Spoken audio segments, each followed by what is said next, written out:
Family life is a tough thing, so sometimes it's carried not by two, but by three.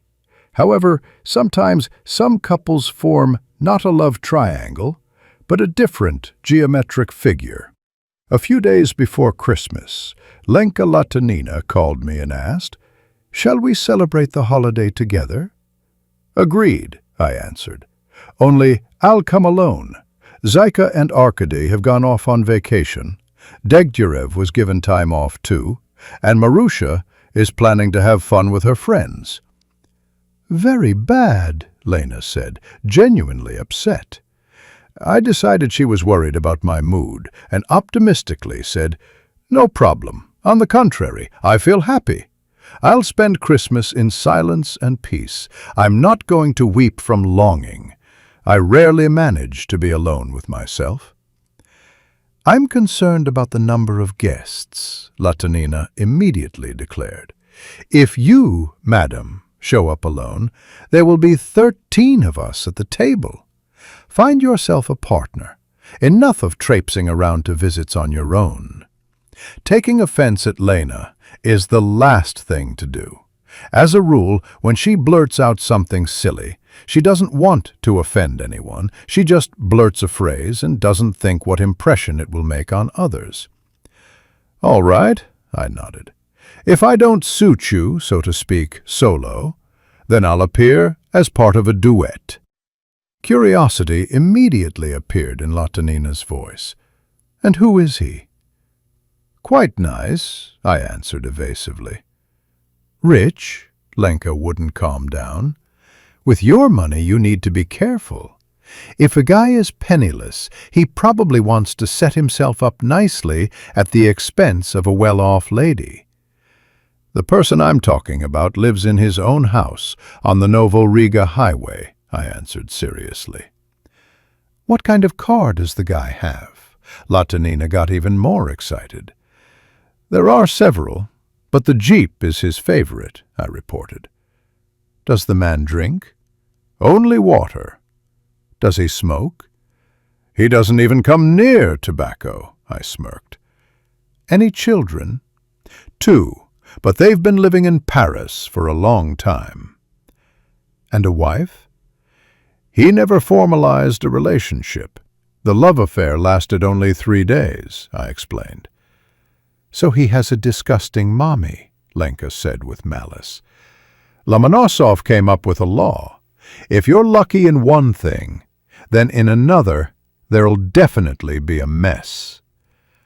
"I think you are interpreting the principle of conservation of matter too freely," I couldn't resist. "But my suitor's parents died long ago. He is, alas, an orphan." "A bore, right?" Latanina asked hopefully. "A miser? A grumbler?" "He is constantly in a good mood, adores me, and is ready to sit next to his beloved woman on the couch all day long," I finished off my friend. "Spill it, Dashuta. Where did you get the guy?" Lenka squealed. "You've known him for ages." "He has been living in Loshkin for years," I smirked. There was silence on the line. Then Lena asked, bewildered, "You're not talking about the colonel, are you?" "No, of course not," I replied, barely holding back laughter. "Then who?" Latanina howled. "I mean Cooch," I confessed. My friend was speechless for a couple of seconds, and then began to protest. "Oh, honestly, I don't need a pug at the table." "Why? He fits absolutely all the criteria," I played the idiot. "He doesn't drink, doesn't smoke, lives in a cottage, drives into Moscow in an SUV, isn't into women, and adores me madly. Besides, he is always in a wonderful frame of mind, doesn't grumble, doesn't swear, doesn't make scenes, doesn't reproach me for squandering, is ready to follow me constantly, is clean, and 100% faithful. Of the shortcomings I can note only gluttony and snoring, but those are trifles." "I'll find you a cavalier myself," Lenka sighed. Cooch will be upset. He loves formal dinners." I didn't give in. "Have you seen how Misha decorated the shop for Christmas?" asked Latinina, deciding to close the subject of the upcoming party. "If not, then be sure to take a look. Believe me, no one has a display like that." I nodded mechanically. I readily believe that Lena's husband has arranged something spectacular. Misha Latinin has a Doctor of Sciences diploma in his pocket. He is an art historian and spent the first part of his life working in the theater. In the era of revolution, when Russians were no longer up to performances, Mikhail didn't lose his head and began selling wine. At first, Latinin had a tiny stall in a basement near the railway station. He himself went to the wholesaler for goods and personally handed out bottles to the local clientele. But little by little, Misha expanded, and now he has an entire chain of wine supermarkets in different cities of Russia. The largest shopping center is located in Moscow, on one of the main streets. I think, on the eve of Christmas, a crush has begun there. Latinin offers quite decent drinks at gentle prices, and before the holidays, as a rule, he arranges large-scale sales. However, if you are not a poor person, the head sommelier will accompany you to the VIP clients' hall and offer an exclusive wine. If you are ready to spend an amount for which you can buy a domestic car, the manager himself will take you to a special storage. And if you are a collector, then Mikhail himself will fulfill the order. At times, he himself flies on a client's errand to France or Italy. But as you understand, in this case, we are talking about tens of thousands, not rubles. Before Misha took up the wine trade in earnest, I of course knew about the existence of expensive wine, but I didn't imagine to what amount the price of a rare bottle could rise. Latinin keeps the most precious specimens in a special safe room, which you can enter only when accompanied by the owner. The next day I went to the city to buy gifts. I was going to run through the shopping center and then visit a bookstore. The absence of the household should be used to the fullest. First, I will celebrate Christmas with the Latinins, and the next day I'll flop onto the sofa, wrap myself in a plaid, surround myself with dogs, put candies on the little table, and read detective stories. You couldn't think up better holidays. Around 8 in the evening, I, as tired as a miner, crawled out of the mall to the car, carrying an armful of bags in my hands and teeth. I hadn't managed to take a few steps toward the car when I saw a crowd near the window of a shop not far away. "Mom! Mom!" a cheerful child's voice shouted. "The angel moved!" I quickly threw the purchases into the trunk and joined the gawkers. I wondered what had attracted the attention of the passers-by. Behind the big glass, there was a festive composition depicting a stable. But the cow, the horse, the goat, and the sheep rose up in the background. In the middle, on the straw, sat a beautiful young woman, holding a newborn in her arms. To her right stood a man in a cloak very much resembling a bathrobe. A star hung from the ceiling, and around them angels in silvery clothes were arranged. I once again swept my gaze over the installation. In many European cities, they set up Christmas displays. But in Moscow, I had never seen anything like it. Who came up with the idea of depicting the scene of the birth of baby Jesus? And why is Joseph holding a huge bottle of champagne in his hand? However, I won't nitpick the details. By the way, the newborn looks at least 6 months old. He is already sitting quite deftly on the Virgin Mary's knees. "What won't they think up for the sake of vodka?" croaked an old woman standing next to me. "Blasphemers!" "I don't see any vodka," I said mechanically, and immediately regretted it. The pensioner pushed me in the back. "Open your eyes. The shop sells cheap plonk. People will hop about, admire, and then they'll rush inside for booze."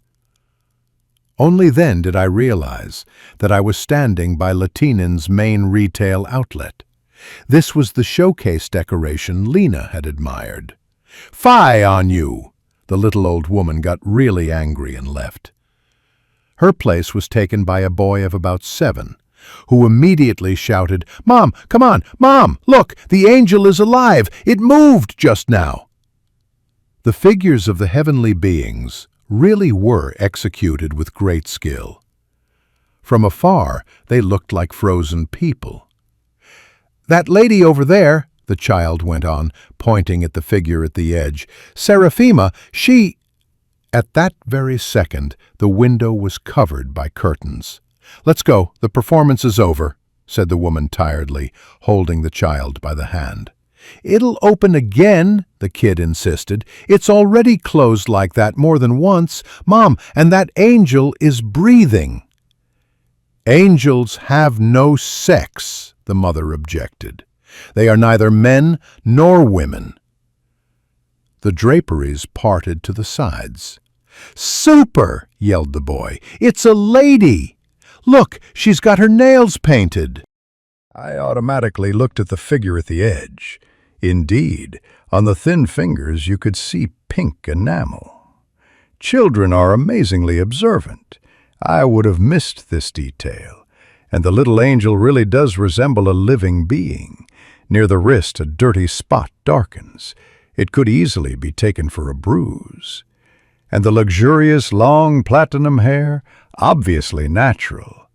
Although with wigs for dolls these days, there isn't the slightest problem. 1, 2, 3, 4, 5, 6, the boy counted. "Mom, there are 6 of them." "We have to go," the woman hurried her son. "You see, the shop's been closed." I shuddered. Well, well, I gaped like a first grader, and not all the presents had been purchased yet. I needed to go back to the mall to manage to buy gifts for all the friends entered on the list. Exactly at midnight, together with a small group of late customers, I found myself back on the street. Thank God all the purchases were made, and one of the capital's bookstores, located a couple of blocks from here, works until 2 o'clock. I again threw the paper bags into the trunk and turned toward the window.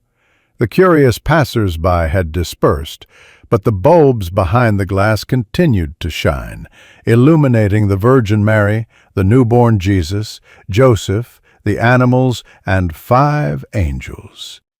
Misha wasn't stingy with electricity. The curtains were not drawn.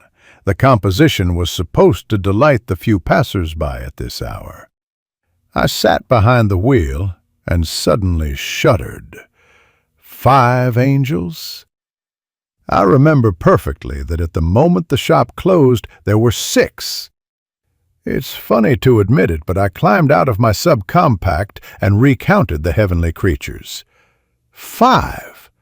Where did the 6th go? Went off to have a cup of tea in the back room?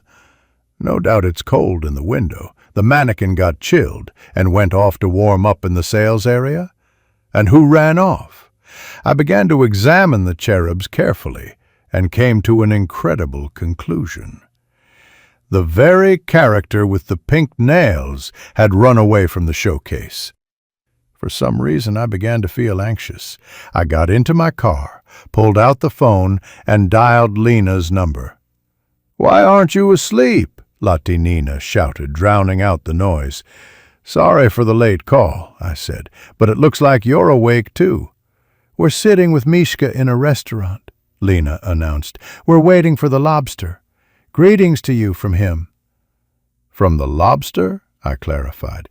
"No, from Mishka," Lena guffawed. "Ask your husband how many angels he has," I ordered. "What?" My friend was amazed. "I'm standing by the window of his wine boutique.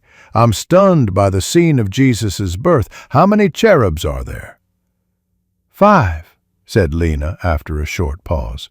Why? Definitely not 6? There was rustling. Then Misha's voice cut in. The designers wanted to put up 10, but each mannequin cost a hell of a lot of money. We had to limit it to 5. Tell me, isn't it a super idea? Uh-huh, I agreed. By any chance, didn't you bring some exclusive bottle the other day? Well, I went for cognac, Latinen confirmed cautiously. Borisov's order, a unique thing. A couple of years ago, the owner of a chateau in France quite by chance discovered an underground passage that led him to a secret wine store. Now he's selling off the rarities. Not only does he want 100,000 euros per bottle, you also have to coax him to sell it. And where's the cognac now? I asked. In the safe room, answered Latinen. Borisov wants to pick it up the day after tomorrow in the afternoon. A friend of his is coming, the best cognac expert in Russia, so Pavel Nikitovich decided to impress him. They'll uncork a bottle for 100,000 euros? I asked in astonishment. Well, yes, Mishka answered. Borisov isn't a collector, he's a gourmet. Aren't you afraid to leave such a treasure in the shop? In my opinion, that's rather rash, I reproached Latinen. The cognac is insured. They'll reimburse me its cost if anything happens. And besides, the safe is impregnable. You can pick a key to any lock. True, but there's also a secret, believe me. Even if someone decides to swipe the bottle and manages to open the door, a surprise awaits him. The thief won't go anywhere. Why? I asked. I said it's a secret, Misha snapped. The safe room was installed by the Germans. It's their know-how and a trade secret. Is there security in the shop? I wouldn't calm down. Naturally, answered Latinen without the slightest concern. Call the duty guard and tell him to inspect everything carefully.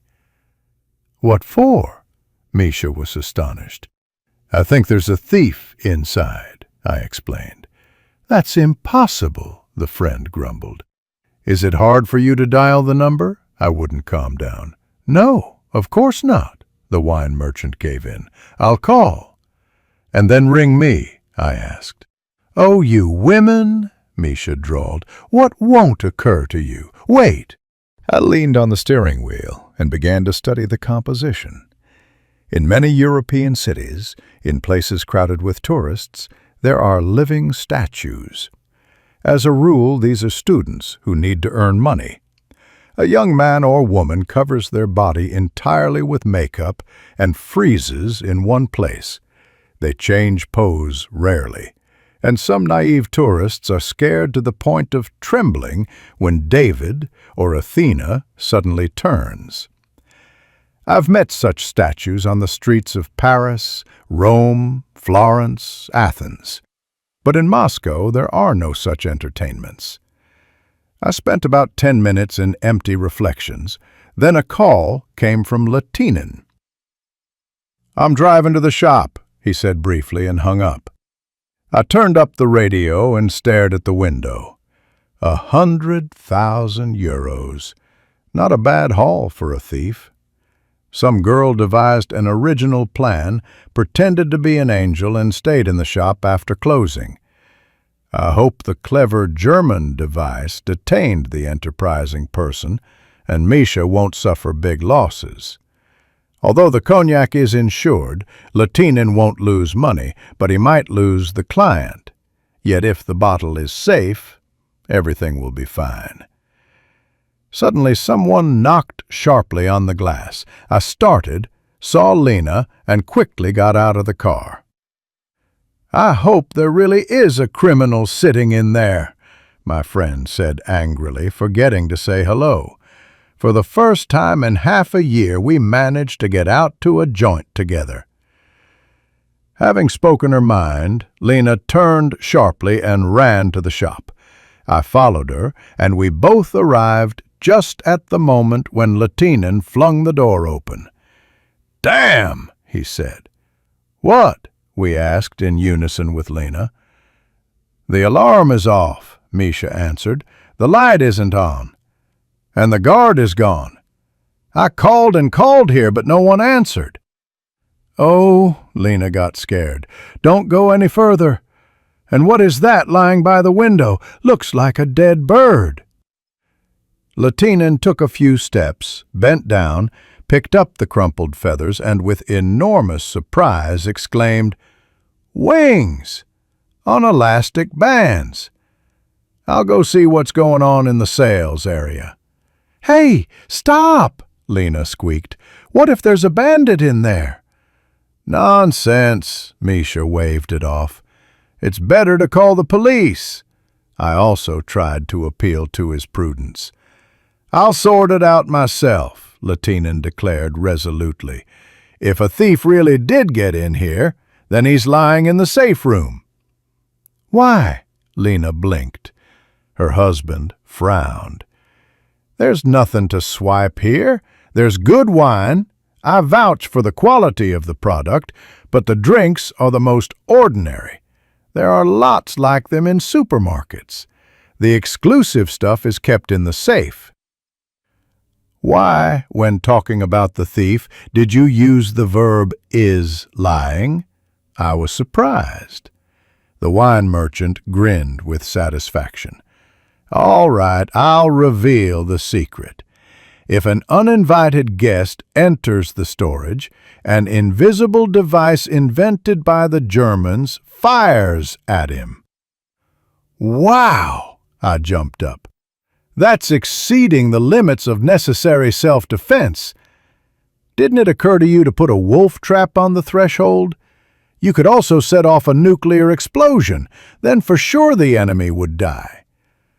Before you spout nonsense, let the man finish, Misha got angry. What flies at the robber aren't bullets, but an ampule with a sleeping drug. Not even half a minute will pass before the intruder falls asleep. Clever, I admired.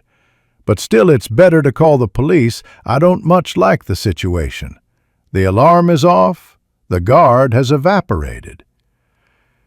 Latinen, paying not the slightest attention to my suggestion, calmly headed toward the door in the corner of the hall. It's useless to give Misha advice, Lena sighed. He'll do it his own way anyway. All right, let's go take a look at her. We ran after the owner, went down a metal spiral staircase, walked along a narrow corridor, and saw a half-open door whose massive build resembled the gates of a medieval castle. She's there! Lena pressed her palms to her face. Oh, Mama, I feel sick. Water! Misha stepped into the room, and I, paying no attention to Lena's hysterics, followed the wine merchant. And I immediately felt a sharp smell of alcohol, saw a dark brown puddle on the floor, and a broken bottle. A little farther off, with arms and legs twisted oddly, there lay on his stomach an angel, though he had no wings, and long fair hair was partly soaked with the spilled cognac. Misha yelled and bolted out of the safe room, and I pressed myself against the wall. In our family, we love to eat well, and no one will refuse a shot of alcohol. Zaika is very fond of champagne. Olga knows that the French one is considered one of the best, but it is exclusively dry. Therefore, Zayushka drinks what winemakers with slight disdain call bubbles. You can't call this product champagne, it's simply carbonated sweet wine. Degtyarev gulps down dry red with pleasure. In his youth, the colonel liked vodka and could put away a fair amount of the white stuff, but with the years, Alexander Mikhailovich switched to wine. What they bring from Chile suits the fat man quite well. A bottle costing as much as an aircraft carrier would throw our fighter against crime into horror. Once Latinen treated Degtyarev to a rare drink and asked, "Well, how is it?" It's fine, the colonel smacked his lips, but to my taste, it's a bit sour. You clod, Misha exclaimed in distress. I opened him an excellent sherry, 2,000 euros a bottle. How much? Alexander Mikhailovich turned green. Unbelievable! I won't drink with you any more. At home, later, the fat man said to me, maybe I really am a clod, but the wine didn't impress me with anything except the price. What I buy myself is much tastier. I could only spread my hands. I myself prefer cognac in apothecary doses. I take alcohol by the coffee spoon, and also prefer a simpler option than one that is aged in a barrel for 25 years. I don't understand why half a liter of alcohol costs 100,000 euros. What's so special about such a drink? And if, heaven forbid, I lose my mind and acquire an exclusive liquor, then later I'll be devoured by the toad. But it turns out there are people ready to put a bottle on the table that costs as much as an apartment. And, it seems, the angel knew such a person, because the thief girl certainly wasn't planning to swipe the bottle for herself. Such thefts, like the theft of elite cars, are carried out to order. "Out of the way!" Mishka yelled, and at once a good portion of water crashed onto the floor. "Hey, hey!" I squealed. "Are you crazy?" "I want the bastard to come too," Latinin hissed. "I'll fetch another bucket now." "Stop it," I winced. "If a strong sleeping drug has gotten into a person, you won't bring him to his senses with a shower. And you're cross-eyed to boot. You splashed the water not on the thief, but on the broken bottle. Better call the police." "No," Misha shook his head. "This is clearly a well-planned robbery," I rattled on. "Someone on the inside is obviously involved." "Why do you think so?" the wine merchant asked wearily. "It's elementary, Watson," I grimaced. "Who knows the code to the safe? How did the cherub end up in the window? Where did the guard disappear to? I wouldn't be surprised if he's in on it with the thief. Then the bottle is broken, which means the insurance company will start an investigation because the payout amount is not small." Misha folded his arms across his chest. "Right. We need to act quickly and quietly. Will you help me drag the scoundrel into the office? Nothing at the scene of the incident should be touched," I warned. "The expert will be unhappy." "I'm not going to call the cops," Mikhail declared firmly. "But how?" I was at a loss. Latinin pulled out his phone. "Alexei, get to the shop. I don't care. Get off your broad and get over here. We've got force majeure. You'll see on the spot." Having finished the conversation, Mikhail turned to me. "The manager will dash over now. He lives nearby. We'll sort the situation out calmly. I'll be very grateful if you don't stir up a wave. In my business, noise isn't needed. Borisov won't want his name chewed by the yellow press, discussing how much dough he spends on booze. Just give our newspapers free rein, and they'll chew the news till spring. Alexei and I will deal with it ourselves. We'll shake this bastard when he wakes up, and make him tell who hired him. And with the insurance, I'll come to an understanding, okay?" "It's a woman," I noted quietly. "Where?" Misha turned his head. "On the floor." "Why did you decide the thief is a man?" "A broad couldn't pull off such a trick," the shop owner declared peremptorily. "And besides, for me personally, an angel is more associated with a youth. Well, remember the paintings of the great masters and the folk epic. Women are all sorts of fairies, sorceresses, princesses of elves, and it's lads with wings who fly across the sky. Pushkin thought so too. And a six-winged seraph appeared to me at the crossroads. Why didn't he write a six-winged seraphima? I also, when I say angel, mean the masculine gender," I sighed. "But in the room, it's a girl." The sleeper's nails are covered with pink polish, long curly hair. It's a wig, an unfamiliar voice wedged into the conversation. "Hi, Alyosha," Mikhail exclaimed. "Seen the almonds?" "Thanks to the Germans," the manager rubbed his hands. "Their device worked. We didn't pay those freaking huge bucks for nothing." "And what good did it do?" Lieutenant snarled. "Either the sleeping stuff is weak or the robber is sturdy. But the medicine didn't fell him in a single moment. The bastard managed to break the bottle."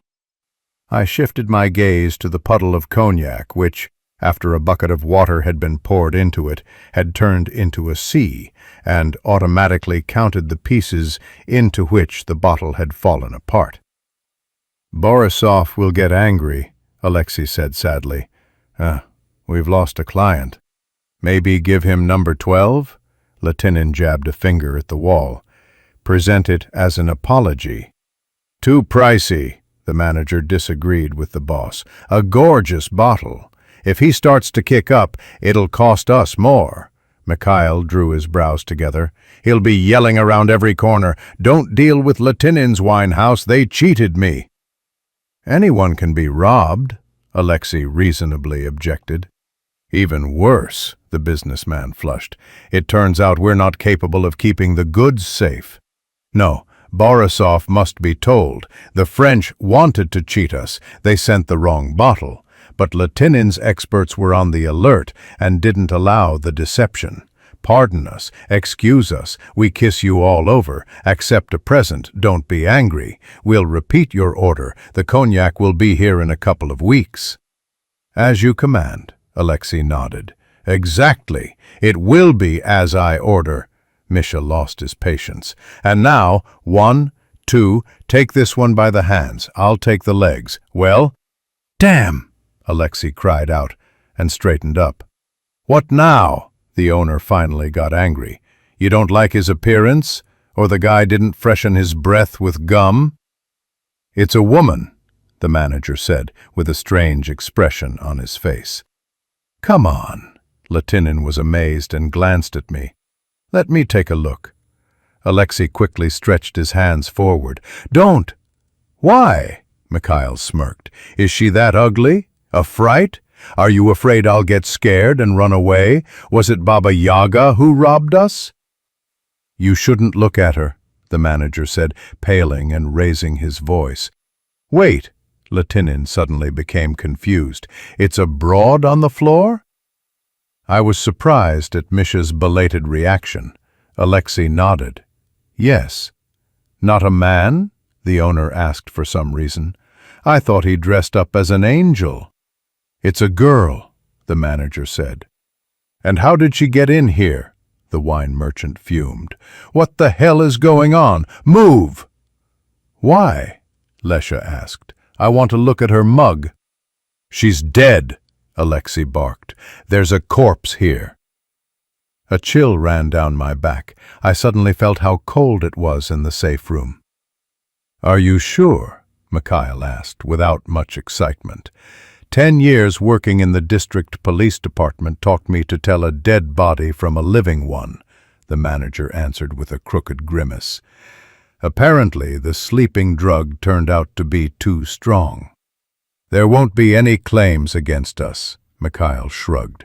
"The security system together with the room was supplied by the Germans, and they assured me of the complete safety of the tranquilizer.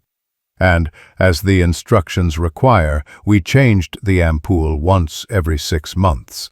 The lawyer will get us off. But if there's a corpse here, we'll have to call the cops after all. Listen, Dashuta, can Degtyarev help us?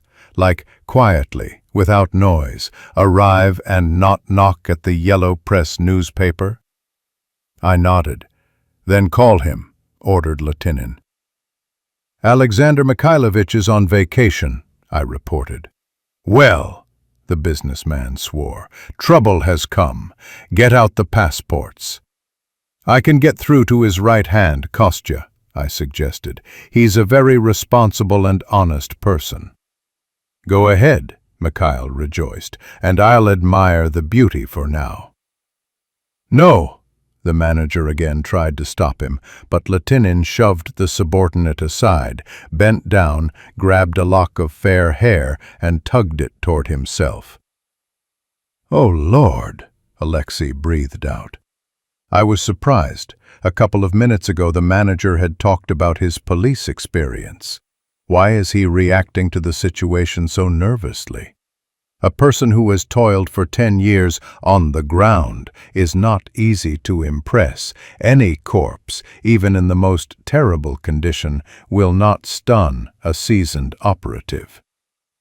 Mikhail let go of the hair and looked helplessly at Alexei. "You better go to the office," Lesha bustled about, dropping the formal you. "Yes," Latinin nodded weakly. "Did you see?" "Let's go," the manager said. "Did you see?" Misha repeated in a whisper. "Uh-huh. That's why I didn't let you near," Alexei explained. "But how? This? How?" Latinin whispered helplessly. Alexei put his arms around the boss's shoulders and turned to me. "He's in shock. Not everyone can calmly look at a corpse. I'll lay him on the sofa." I nodded, dashed into the corridor, called Kostya, and pondered. Alexei is right. The sight of a dead body horrifies an ordinary person. The majority of people are frightened even by the sight of deceased relatives, to say nothing of a dead female thief. But there is one circumstance that keeps me from believing in Latinin's fright. Misha is older than Lena and me.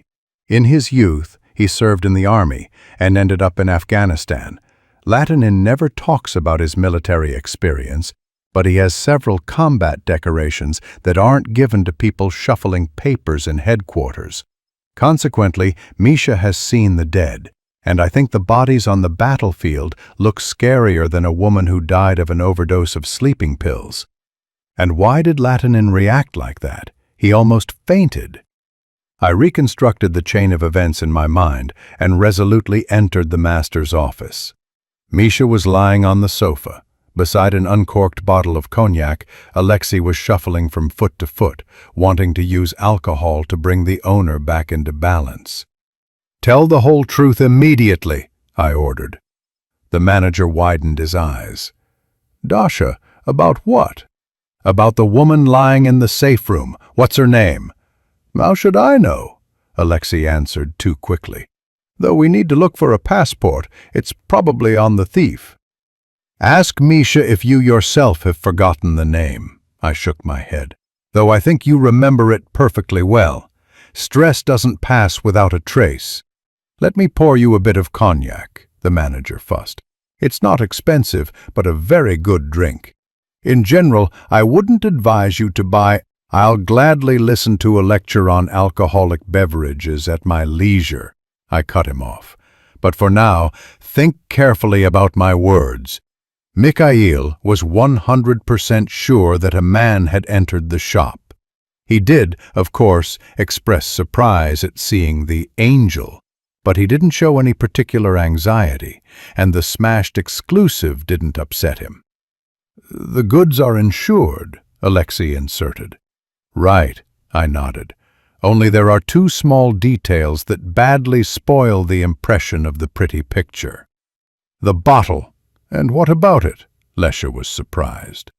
"According to the version Mikhail laid out, the thief climbed into the room, unexpectedly got an injection of a sleeping drug, but didn't switch off immediately, grabbed the bottle, and then the medicine felled him," I blurted out. "Very much like that," the manager nodded. "Then explain why the glass is lying a meter away from the body, in a puddle, split into several pieces, and at the same time there are no splashes around." Forgetting the formal you, I flew at Lesha. "Go on, drop any bottle. It will 100% explode in a fireworks of shards. Droplets will settle on the walls, and you will never get a neat puddle. In the safe room, the picture is different.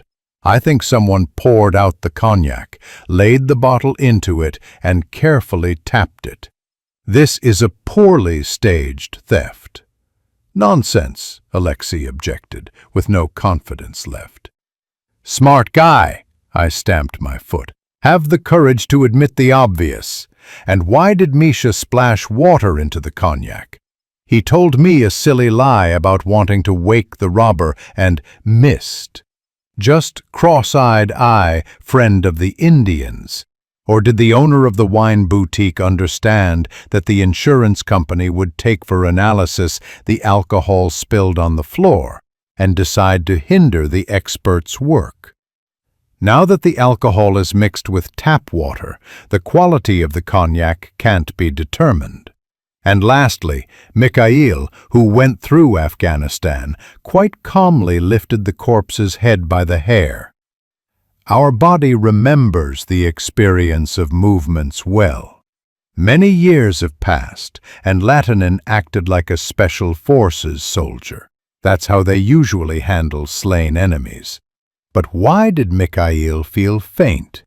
The answer is simple. He knows the dead woman. Moreover, Latinin assumed that a body would be found in the safe room, only a male one. So speak up quickly. Who is this girl? Did you and she plan to cheat the insurers?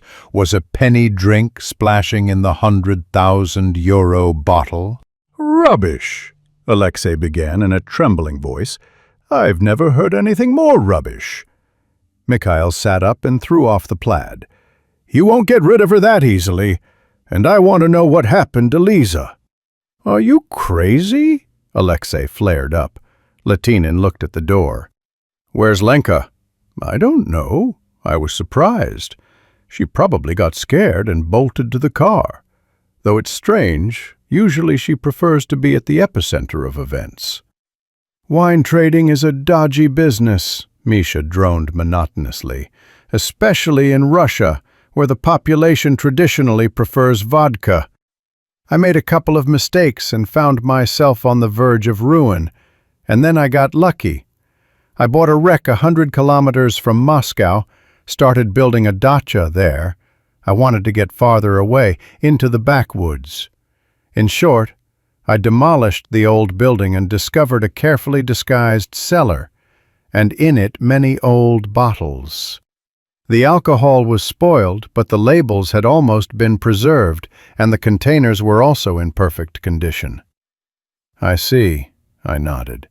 You pour cognac into them and pass it off as a rarity. How is it you haven't been caught? We sell to fools, Alexei said dejectedly. We don't offer it to real collectors. Borisov is an idiot, Mikhail picked up. A pretentious moron. He doesn't understand a damn thing about alcohol. He needs to show off in front of his guests, and the fool's friends match him. They see an old bottle with a battered label and start clicking their tongues. Only to your misfortune, Borisov decided on Christmas Eve to treat a real connoisseur, I summed up. That's the nuisance for you. Now it's clear. What? Lesha looked from under his brow. I shrugged. Everything. You hired a guy who was supposed to play the role of a robber. The manager looked at Mikhail. He nodded. That's plain stupidity, I said. And how did you intend to deceive the insurance company? I didn't want the story with the fake to come out, so I hired a guy with a fake passport as a guard. In the evening, after the shop closed, he was supposed to open the safe room, smash the bottle and scram, Misha explained gloomily. And Borisov? I exclaimed. He paid the money? Mikhail unexpectedly smiled. The idiot will get a new bottle in 2 weeks, no problem. Sometimes mishaps happen. Your plan is full of holes, I shook my head. No, Alexei objected. Even though we were in a hurry, we did everything tip-top, an excellent scenario. On Christmas Eve, a cunning thief decided to swipe an exclusive bottle, but dropped it. Please, Mr. Borisov, admire the remains. Forgive us. In less than 10 days, we'll bring a replacement. In my opinion, you're cretins. I couldn't stand it. And what if Borisov calls an expert again? Or if a real connoisseur happens to drop in on other clients you take for fools? And your safe room? Maybe Borisov doesn't know wine, but if he managed to earn capital, he's hardly an absolute fool. How will you answer his question? How did the security guy get into a carefully guarded room? Where did he get the keys? Why didn't his injection put him to sleep? We would say the sleeping drug worked, but too late, when the thief had already fled. He's very strong physically. By the way, only 3 people knew about the ampule. Alexei scratched the back of his head. Mikhail and I, and Lena. Well, and the representative of the company who sold the device, but he's in Germany. Lenka? I was surprised. I didn't think she was in the know. Elena speaks German beautifully, and I didn't want outsiders to hear about the sleeping drug, so I asked my wife to work as a translator, Misha said dully. And who is lying in the safe room now? I asked the main question. Latinin flinched. Liza Romanova, a young actress. She acted in several TV series. We met by chance, and, well, in short, how to explain it? Your mistress, I summed up. No, Latinin shook his head. We stopped seeing each other a month ago. Elizaveta said she was pregnant, started demanding that we formalize the relationship, but I honestly warned her, I'm not going to divorce, take money for an abortion, and we'll part as friends. I really don't like it when broads engage in blackmail. And besides, I can't have children. Lenka was treated for a long time until the doctors determined that I'm the infertile one. Not a very pretty story turned out. How did Lisa end up here? And where is Lena? I asked quietly. Probably in the car, Alexei suggested. I left the men in the office, went outside, approached the huge SUV and tapped on the glass. The back door opened a crack. Get in, Lenka whispered in a trembling voice. What's there? A corpse, I answered briefly. She died? Latinina asked, barely audibly. Who? I pretended not to understand. Well, that one, the one on the floor. Why did you decide that the dead one is a woman? I asked, staring straight at Lena, who had turned blue with fear. It seemed so to me, she stammered. Strange, I drew out. You know what I recall? As soon as Misha opened the safe room door, you, for some reason, started trembling and said, She's there, I'm afraid. But when people think about a thief, they usually say, he. In human consciousness, the image of a thief is associated with a man. It's illogical, of course. There are plenty of female criminals, but still. Hearing about a robbery, at first we think of a representative of the stronger sex. And you started talking about a woman right away. Why? Lena stared straight ahead and said nothing. Another oddity, I said. You're very curious. You like to be in the thick of things. And now you've climbed into the car and are afraid to get out. What happened? I think you know the dead woman. It's so scary, Lenka stammered. I didn't want to. Or rather, we planned it differently. We thought, supposed. Go on, please, I asked. Since you've started, you have to finish. Lenka grabbed my hand and began to speak quickly, swallowing the ends of her words. A month ago, a woman named Liza called her, introduced herself as Misha's mistress, and suggested they meet. Unfortunately, Latinian had never been a model of a faithful husband. Lena knew about her husband's affairs, but had always turned a blind eye to the cheating. They had been married many years. Misha always came back to his wife. What's the problem? And the mistresses behaved decently. Not one made scenes. Only Elizaveta went on the warpath. Going to the meeting, Lena prepared for battle. She thought Liza would throw a fit at her and say nasty things. But at a table in the cafe sat a sweet, frightened girl who began to cry, lamenting, I'm pregnant by Misha, and he kicked me out, wouldn't even listen. I have a bad heart. It won't withstand anesthesia. I can't have an abortion, and I'll have to give birth in a special clinic for a lot of money I don't have. Help me, please."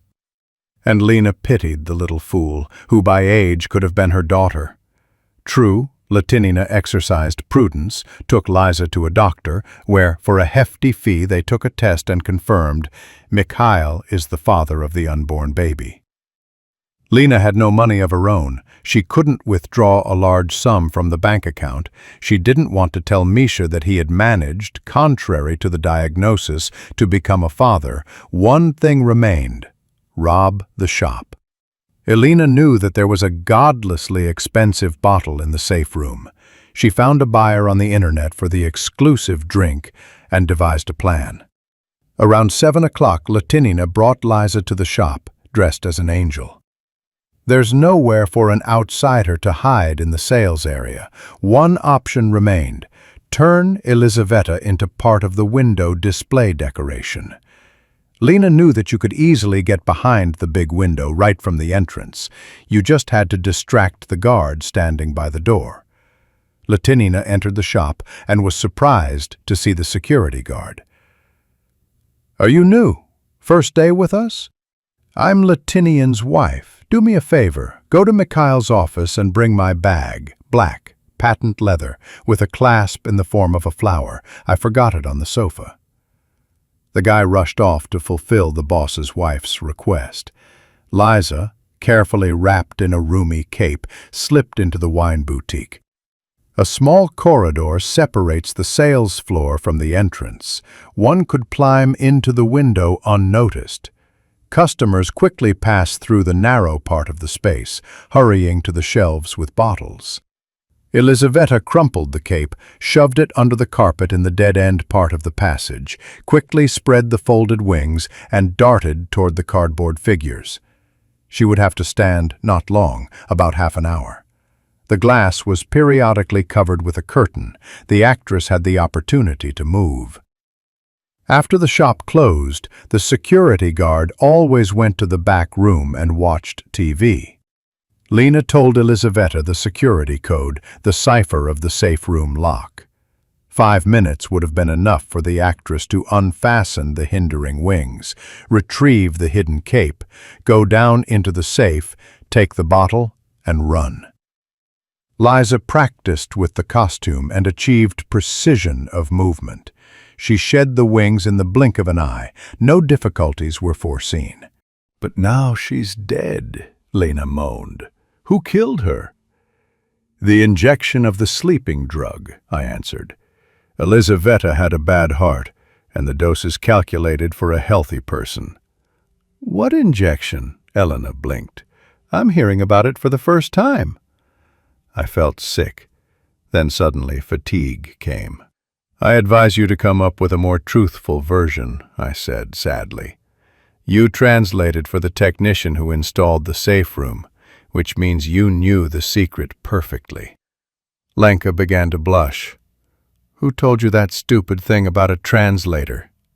"Your husband," I answered.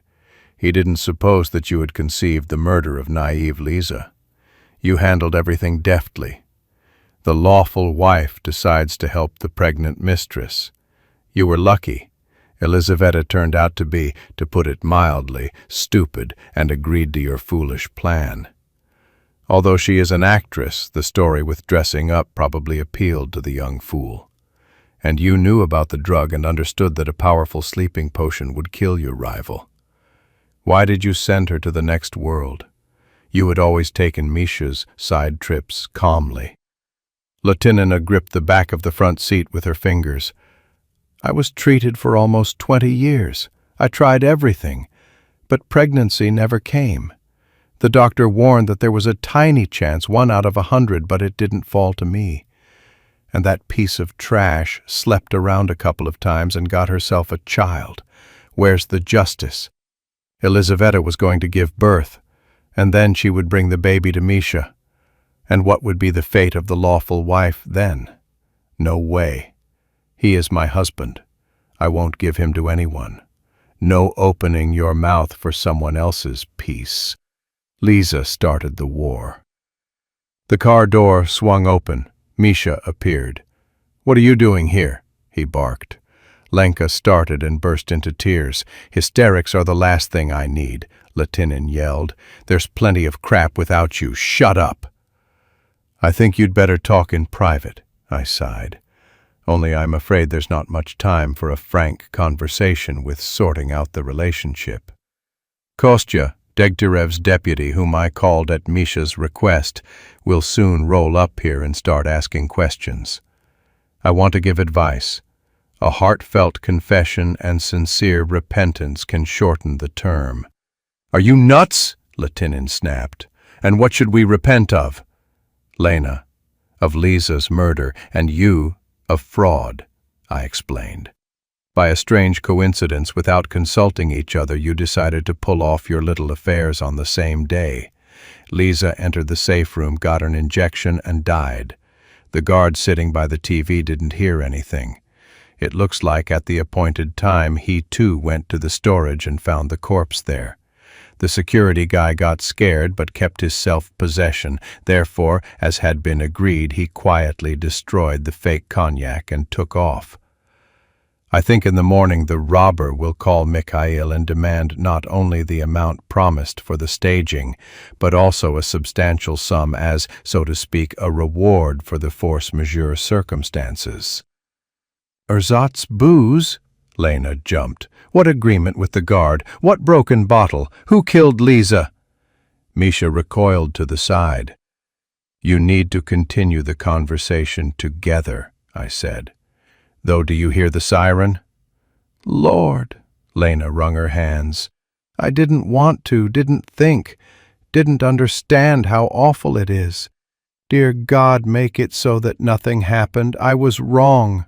Let Lisa come back to life. Misha, honestly, believe me, I very, very, very much want Elizaveta to wake up."